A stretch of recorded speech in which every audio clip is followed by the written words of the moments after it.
საგარეო საქმეთა სამინისტრო გამოვიდა ინიციატივით და წარადგინა პირველი ანგარიში საქართველოს ოკუპირებულ ტერიტორიებზე ადამიანთა უფლებების მდგომარეობის შესახებ.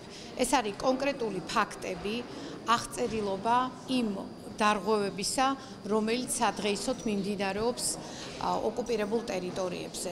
ანგარიში მომზადდა მჭიდრო თანამშრომლობით ყველა შესაბამის უწყებებთან, არასამთავრობო ორგანიზაციებთან და ასევე სახალხო დამცველის ოფისთან.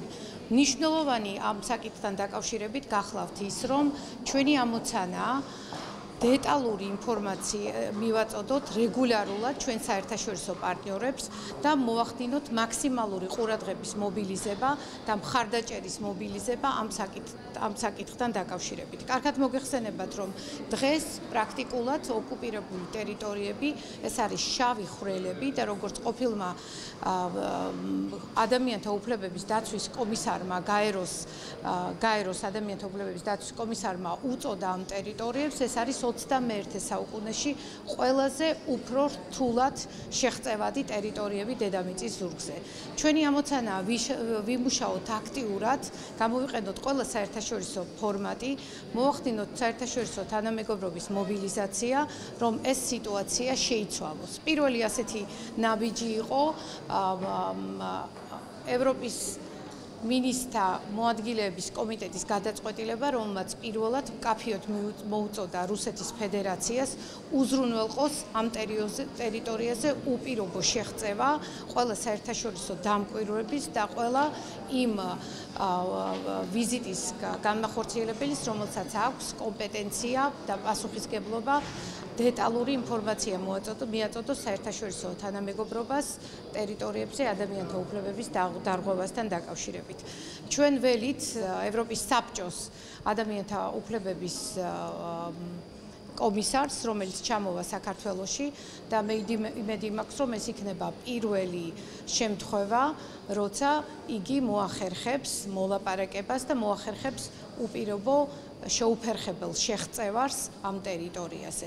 მანამდე კონკრეტულ ფაქტებთან დაკავშირებით დღეს ჩვენ დიპლომატიურ კორპუსს მივაწოდოთ დეტალური ინფორმაცია. ეს ინფორმაცია განახლდება ყოველ კვარტალურად.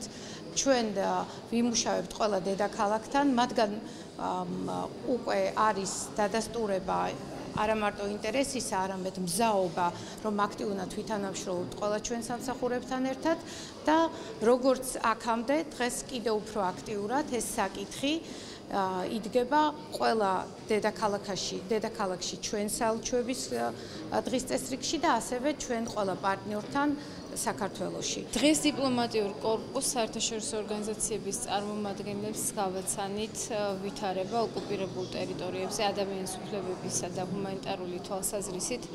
გამოწვევები არის ძალიან ბევრი, სხვადასხვა უფლება ირღვევა, ეს ეხება გადაადგილების თავისუფლებას, საკუთრების უფლებას, განათლების მშობლიურ ენაზე მიღების უფლებას, სხვადასხვა სერვისის მიღების უფლებას. ეს უკავშირდება ასევე უსაფრთხოების საკითხებს. ჩვენ ასევე ვისაუბრეთ იმ ვითარებაზე, რომელიც შექმნილი არის საოკუპაციო ხაზის გასწვრივ, იმ ჰუმანიტარულ შედეგებზე, სავალალო შედეგებზე, რომელიც დგება მოსახლეობისათვის, რომელიც მავთულხლართებთან ახლოს ცხოვრობს. ჩვენ წარმოვადგინეთ დეტალური ინფორმაცია.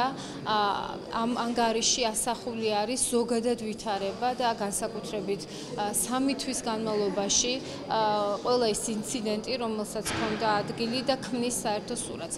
ამოცანა დღევანდელი შეხვედრის გახლავთ ის, რომ კიდევ ერთხელ საერთაშორისო საზოგადოებას ვუთხრათ, რამდენად მნიშვნელოვანია ოკუპაციის პირობებში სწორედ საერთაშორისო მექანიზმების გააქტიურება იმ ვითარებაში, როდესაც ადგილზე საოკუპირებულ ტერიტორიებზე არ არსებობს ეფექტური ადამიანის უფლებების მონიტორინგის მექანიზმი. რამდენად მნიშვნელოვანია ის, რომ რუსეთზე, რომელიც არ თავისუფლდება ადამიანის უფლებების დაცვის პასუხისმგებლობისაგან, მოხდეს შესაბამისი ზეწოლა და კომუნიკაცია, რომ ადამიანის უფლებები უნდა იქნას დაცული. სამწუხაროდ ისიც აღნიშნეთ, რომ უმეტეს შემთხვევაში ყველაზე მოწყვლადი მოსახლეობა ოკუპირებულ ტერიტორიებზე ეს გახლავთ ეთნიკურად ქართველები, თუმცა ამ ანგარიშის ასე ვთქვათ ობიექტს არ წარმოადგენს ეთნიკური ნიშნით კანონით გამორჩევა ჩვენი მოსახლეობის ჩვენთვის თანაბრად მნიშვნელოვანია ყველა ადამიანის უფლება მიუხედავად მათი ეთნიკური კუთვნილებისა, ვინც ცხოვრობს აფხაზეთისა და ცხინვალის რეგიონის ტერიტორიაზე.